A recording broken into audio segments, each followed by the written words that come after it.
What do we do about industry?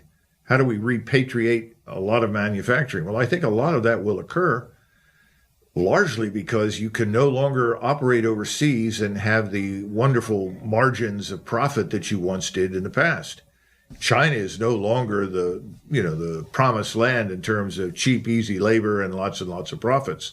So a lot of the manufacturing in China is moving down into Southeast Asia, into Indonesia, Malaysia, and so forth. We have to do that, and there are ways to do that. And I think that was something that President Trump wanted to do in his first term. Maybe this time around, he'll have a way to do that. Tariffs are a big problem. People say, well, we have to punish these people. Well, we have to punish China. Let me tell you, I was reading through something today, and what really struck me as important was this statement. China's exports to the Global South and BRICS countries in March reached a seasonally adjusted annual rate of $1.6 trillion a year.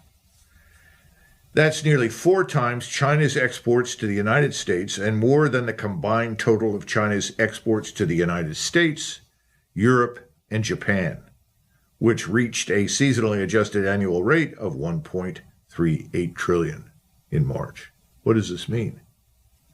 How do you punish China? China has moved on. It has expanded. It has adjusted. It's prepared to deal with us on a far less advantageous plane than the one we previously enjoyed. It's very similar to Russia. Remember, we're going to harm Russia. That's what we're helping all of these Ukrainians to do. We're going to harm Russia. We're going to degrade Russia. And what have we done? Russia has profited. Ukraine is destroyed. It's in ruins. We've lost hundreds of billions of dollars, and we're responsible for the deaths of at least 600,000 Ukrainian soldiers, probably 1.2 to 1.5 million wounded, and the nation is gone. Millions of people have left. It's not going to recover anytime soon.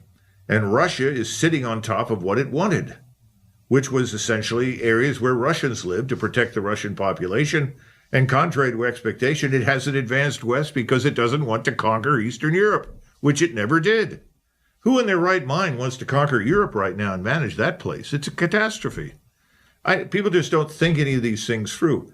So what we have today, I think, in China and in Russia are the very opposite of the things that we anticipated. So the whole idea of sanctioning, threatening, bullying has got to go away. It just won't work. So we have to take out a clean sheet of paper and look at the true balance of payments, the true commerce, the commercial traffic. What's it look like? What do we produce? What do we create that they buy? What do they produce that we need? People like Lighthizer, who I think was a very brilliant man and did a great job under President Trump, they're going to have to take out the clean sheet of paper and start from scratch. I think this financial and economic crisis that looms over the horizon will probably help us do that.